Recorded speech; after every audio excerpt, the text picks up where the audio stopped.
Duty ভালো করে। এটা কক্সবাজার সদর সহকারী ভূমি অ্যাসিস্ট্যান্ট নাজিম উদ্দিন যেই বৃদ্ধটাকে নিয়ে যাচ্ছে, এই বৃদ্ধটা একজন গরিব অসহায় ব্যক্তি। একজন অসহায় ব্যক্তিকে একজন একজন বিসিএস ক্যাডার, যে উচ্চশিক্ষিত নিজেকে দাবি করে, যারা উচ্চশিক্ষিত দাবি করে, আজকে শিক্ষিত সমাজের আচরণটা আপনাদের চোখের সামনে পড়ছে। আপনারা দেখেন, এই সমস্ত জারজদের, এই সমস্ত বদমাইশদেরকে আপনারা কি শিক্ষিত বলবেন? আপনারা কি, এরা কি জাতির কর্ণধার? ধিক্কার জানাই এই সমস্ত বদমাইশদের কাছ থেকে, বদমাইশদেরকে, এই সমস্ত শিক্ষিত নামের বদমাইশদেরকে ধিক্কার জানাই।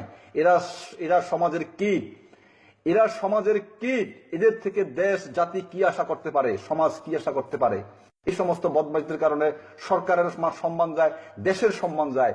এই অনলাইনে যে ভাইরাল হয়ে গেছে ভিডিওটি আজকে, এটার জন্য দায়ী কে? আমাদের সমাজ, আমাদের রাষ্ট্র।